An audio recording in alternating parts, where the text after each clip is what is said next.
Warahmatullahi wabarakatuh.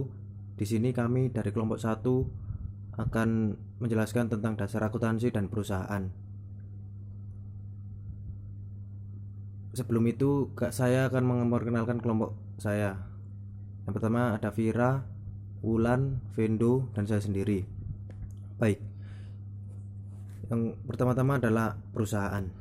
Perusahaan adalah suatu organisasi sumber daya dasar seperti bahan, baku, dan tenaga kerja digabung dan diproses untuk menyediakan barang atau jasa. Perusahaan yang bertujuan untuk tidak mencari laba disebut perusahaan non laba.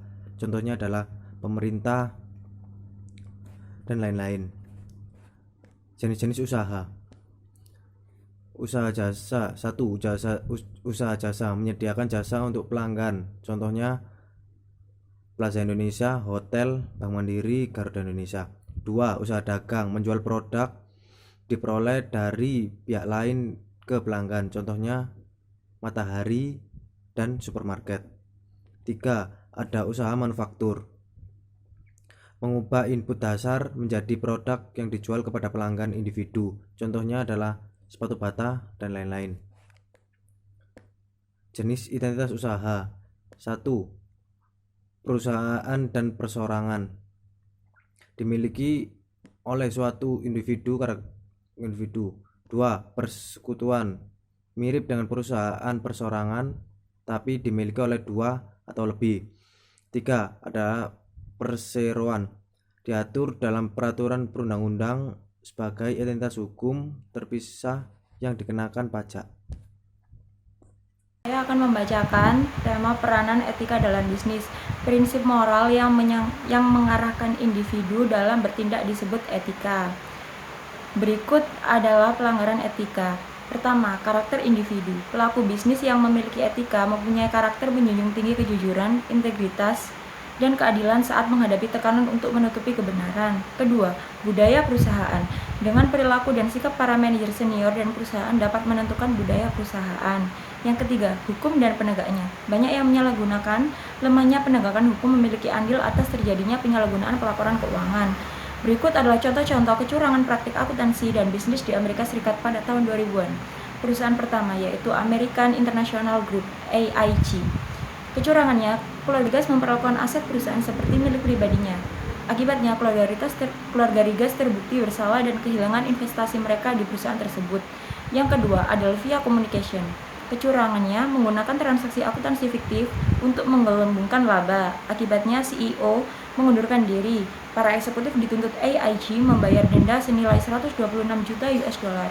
Dan yang terakhir yaitu Computer Associates International. Kecurangannya menggelembungkan hasil kinerja keuangan. Akibatnya, CEO dan eksekutif senior dituntut. 5 eksekutif mengaku bersalah dan dikenai denda senilai 225 juta US dollar.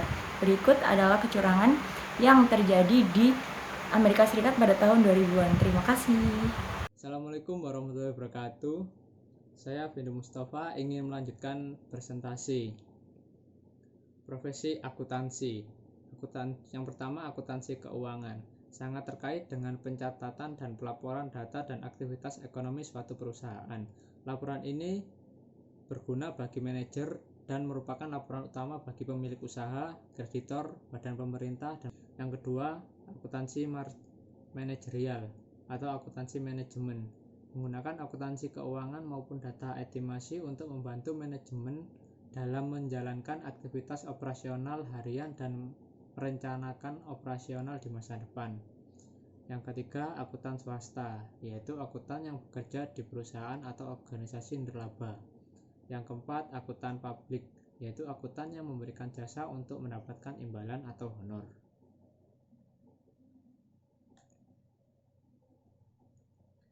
Prinsip akuntansi berterima umum, yang dalam bahasa Inggrisnya Generally Accepted Accounting Principle.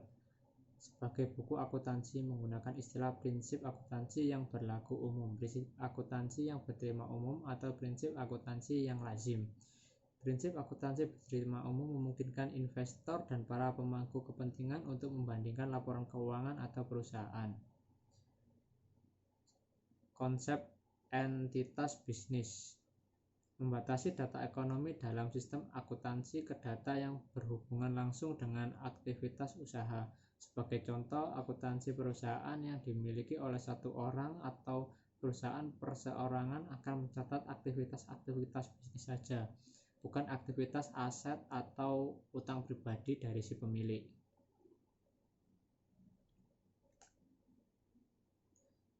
Selanjutnya, konsep biaya. Konsep biaya adalah untuk menentukan nilai tukar atau biaya. Konsep objektivitas mengharuskan pencatatan dan pelaporan akuntansi didasarkan pada bukti yang objektif. Konsep unit pengukuran mengharuskan data ekonomi dicatat dalam satuan mata uang seperti rupiah Indonesia, dolar Amerika Serikat, ringgit Malaysia, dan yen Jepang. Kesamaan akuntansi. Sumber daya yang dimiliki perusahaan disebut aset atau aktiva. Contoh aset meliputi kas, tanah, gedung, dan peralatan. Hak atau klaim atas aset biasanya dibagi berdasarkan dua jenis pemilik. Yang pertama, hak kreditor mencerminkan utang perusahaan dan disebut kewajiban. Yang kedua, hak pemilik disebut ekuitas pemilik. Hubungan antara keduanya dapat membentuk persamaan sebagai berikut, yaitu aset sama dengan kewajiban plus ekuitas pemilik. Kesamaan akuntansi.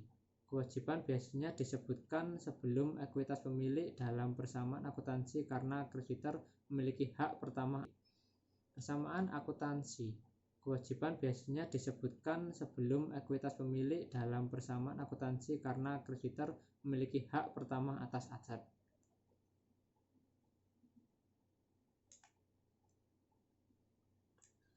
Hak pemilik kadang diberikan penekanan lebih dengan memindahkan kewajiban. Di sisi lain, persamaan tersebut sebagai berikut, yaitu aset dikurangi kewajiban sama dengan ekuitas pemilik. Selanjutnya, transaksi bisnis dan persamaan akuntansi. Transaksi bisnis adalah aktivitas atau kondisi ekonomi secara langsung mengubah kondisi keuangan entitas atau secara langsung mempengaruhi hasil operasional. Sebagai contoh, membayar tagihan telepon bulanan sebesar 168.000. Hal ini berpengaruh pada berkurangnya kas. Sekian dari saya. Assalamualaikum warahmatullahi wabarakatuh. Laporan keuangan atau financial statement. Setelah transaksi dicatat atau dirangkum, laporan keuangan disiapkan bagi para pengguna laporan akuntansi yang menyediakan informasi ini.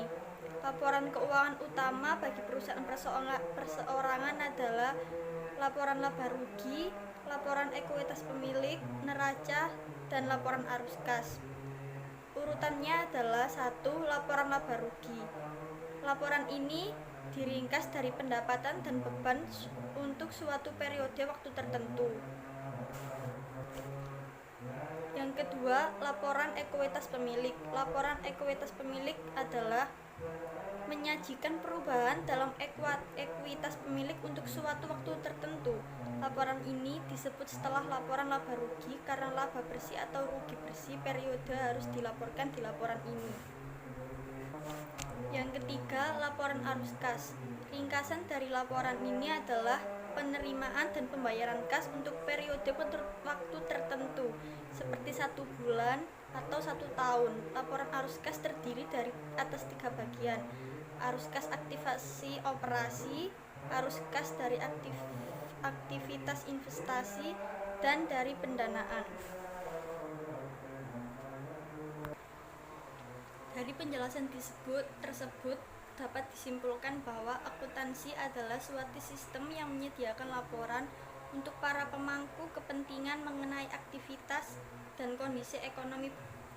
Akuntansi bertujuan untuk menyiapkan suatu laporan keuangan yang akurat agar dapat dimanfaatkan oleh para manajer, pengambil kebijakan, dan pihak berkepentingan. Sekian presentasi dari kelompok kami akhiri. Wassalamualaikum warahmatullahi wabarakatuh.